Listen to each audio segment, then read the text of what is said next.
Right, here we go. Here we go. These are the tools. So this is a nail gun firing 50mm nails. This one's firing 90mm, and a hands-free cordless thingy circular saw, which has been brilliant. That's been really good. It's one of my latest toys. Let me stand back so you can see what I'm doing, and I'll point to stuff and hopefully make some sense. I'll tell you about this area. I've got a plan for this, but I won't do it now. Try and keep this short. Right, so those tools pretty much has let me build all of this. What do I want to tell you? Something not very interesting. So those sheets there, there's 12 of them there. I actually need 14. I've miscalculated, but that's fine. 12 will go up, and I don't know when I'm going to do them, but there's essentially, they're 2 meters long. So this is 3.6 meters. Each one of those is 2 meters long. So it should extend out. As you can see, all of these extend out further than the edge of the sort of structure. So these will all get cut off at some point.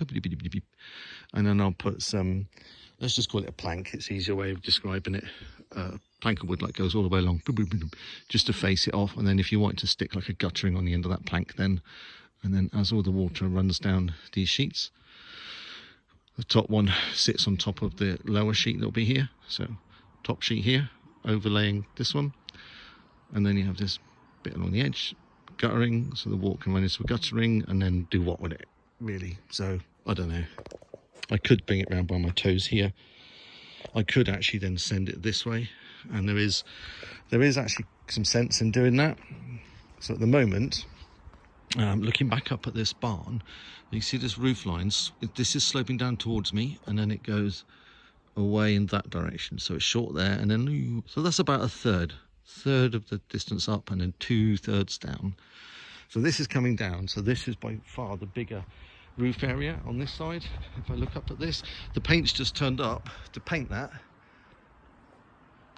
Oh, and of course I've got to replace that panel, which we know about them. There they are behind me, 10-foot panels to replace that 8'6", and then I might fill in all this, but it's relevant. So lots of water comes off the top of here, and it currently just drops down here, which is fine, because the one thing I do get from this old, knackered corrugated iron barn thing is it's dry inside, which is fantastic. We've had a lot of rain in the last 2 days, and I've been in there and checked it, thinking there's got to be ingress somewhere, but nope, it's absolutely fine.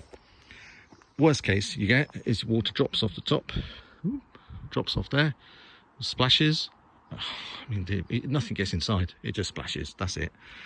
So what I was thinking was, now I've managed to fix my digger, what I might do is to put the bucket in here, just pull that back, bucket in there, just pull it back, pull it back, pull it back, like that, nibble it all the way along. Now, what I could then do is take any of these stones, because stones is the one thing I've got a lot of. So let's imagine all the mud comes out this way, and then I put in there stones. It's like a really crude French drain, essentially, like a soak away. If I was just to back away a bit, I would argue that I could probably actually, so my driveway is coming down this way, but also naturally the hill goes down like that. So I would argue that I could actually put a gentle sloping going downhill there, and then eject the water just anywhere that direction. Because when we get a lot of rain, the driveway is coming down there, we get 2 streams of water that basically come down and then disappear off down the corner. So I could coerce water to go that way. So that is definitely lower than this. It probably doesn't look like it, but it is. It's already tailing away there. So I think, dig this out, fill it with big stones. Water will then naturally make its way that way, which also means that if I go back up, I could also come straight across here. The same thing, just dig it like a U channel, fill it with stones, put some little pea shingle over the top of it, and then any water here that runs off, comes down there, makes its way that way, and then that way, and then I don't care. See? Got a plan. Right. It would also give me an opportunity to tidy up this edge as well. I'm tempted to cut this off. See that crappy edge? But equally, it's an old barn. What's the point? I could just take some of this, cut some strips of it, put it on the inside underneath all those fixings there. Almost put like a skirt like that on the inside. For one thing, it means no cats can get in, which is good. And it also means that we just guaranteeing that there's nothing getting inside it, as in moisture. You know, is it worth cutting this off? I don't think so. There's no point. You know, the fact we've just sprayed it green like this has made a huge change. We can go across the valley over there, the valley, and there is a road that goes right the way along there, right the way down to one of our neighbours who's down there about half a mile. And when you go over there, you can look back at the house. Now you see the house because it's white, but you can't see this anymore. It's just gone. Before you could kind of see it, and then I think in winter you could definitely see it because it's obviously an old crappy corrugated iron horrible thing. We're just doing this to it has kind of made it invisible to some degree. I was going to try and show you what it looks like on this side because we're not painted that side, and it looks like that. You know, it looks like remember what it looked like before. Anyway, I feel like I'm waffling away. So next thing for me to do is I've put a lot of treatment on the what you might call like interior wood, and I have used some interior wood here. There's not many bits. That one there, one there, one there, and I think there were 3, maybe like 1, 2, 3. I just put those extra bits in just to strengthen it because there is a lot of weight up there. Those things they're a bit wet at the moment, so they're heavy. They're 4x2s. One of those was very heavy, and the other 2 are lighter for some reason. They've just dried out differently, but they will dry out once the roof's on top. And everything up there should have been tannalised.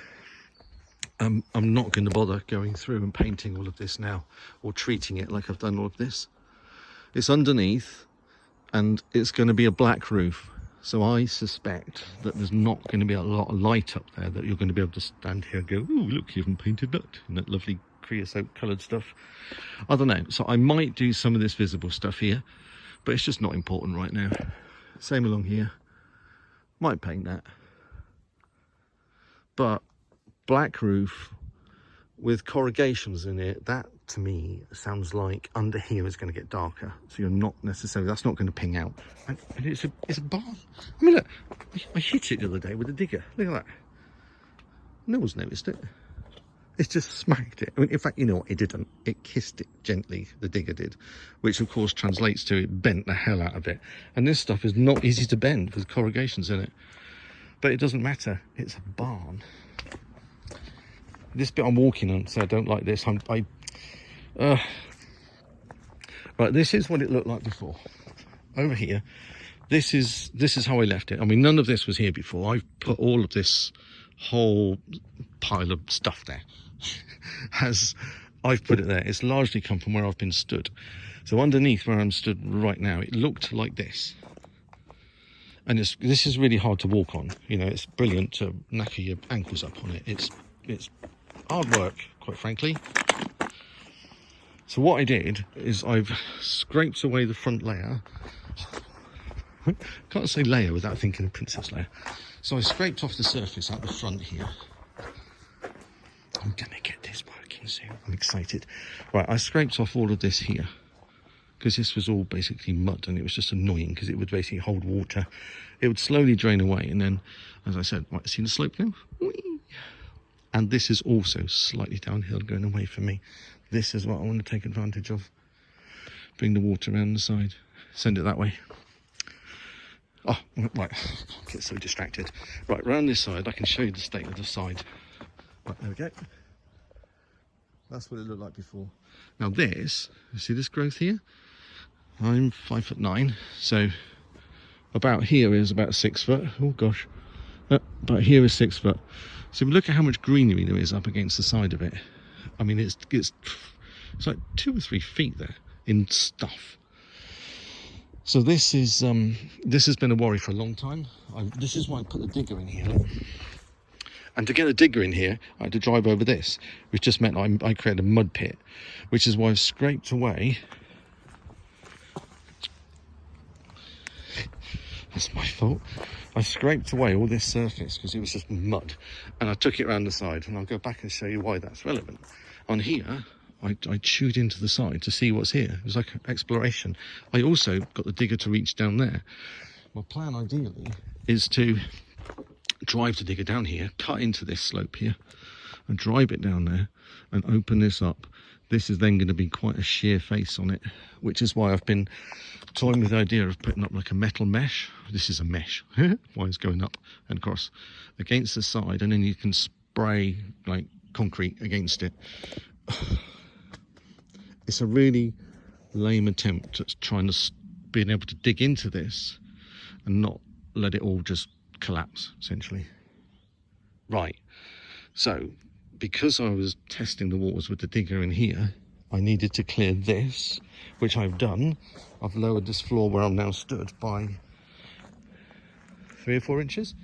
Now all that topsoil I took it round to where, in fact, where I'm walking now, this was not mud. This was that ankle breaking stuff that looks like that and much more severe. So all the mud you see here is me introducing mud into this space. I don't know if it's apparent, but that whole area there has got mud mixed into it, so that when I walk on it, you know, it's relatively, it's a bit dodgy, if I'm honest. You know, there's rocks here that when you stand on it like this, when you stand on these rolling around things, when you've got a nail gun in your hand, yeah, it's not great, you know. You could do this forever in this place, seriously, forever. So hopefully that makes sense now, that this section here has got mud introduced into it, where this bit under my feet, this is what it was like. I've got a lot of stone.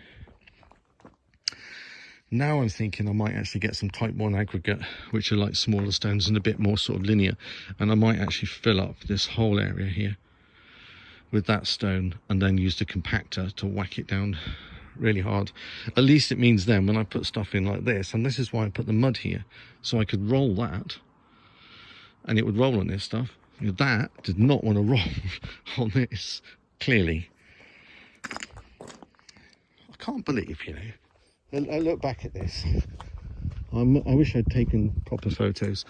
I can't believe that I've moved all of that there, wherever it is there, all of that there. That wasn't there before. I've put that there. It's crazy. Love it. Right, I've lost my train of thought and everything. I think what I'm going to do now, I can't, can I? Just thinking if I can put this stuff up. Can I put this up? Why can't I? Put a sheet up, nail it down. You have to nail that by hand. Obviously you can't use the guns. Old school. Bang, bang, bang, bang. Why am I hesitating? There's a good reason for this. Okay. I don't know. I don't know why I'm not doing that. There's probably a good reason. I've just forgotten what it is. There is a possible idea. I might have to do a little bit of research on that. Is this stuff, we seem to have ended up with like about 50 meters of this, and it's like 6 meter wide, this like pond line of stuff. I've got so much of it. I could like do the whole, no I couldn't. I'm now thinking, do I cut some? This is 3.6 meters. This is 6 meters. Maybe I put a bit of plastic up there. Or am I just making this hard for myself? Do I bother? Or do I just stick this stuff up now? Oh. If I had like, you know, bajillion million people, I could ask the internet, you know, and the internet would tell me what to do. And that's the thing about the internet, there's so much collective intelligence, you know, sort of paired to collective stupidity. But if you tap into the intelligence, because I don't know what I'm doing. What was I doing there? Oh yeah, okay, fair enough. That one was bowed. How did I miss the mark so much on that one? I didn't. I hit the mark. I hit the mark there. I hit the mark there, but the end of that piece there must have been bowed, because look, it's come on. Of course, I didn't mark that. That post didn't exist when I put these markings in. Anyway, right, I'm going to go and have a cup of tea, I think, and just contemplate on what to do now. Do I put a sheet of plastic over the whole thing, or do I just stick up that stuff there? I don't know. Help later, takers.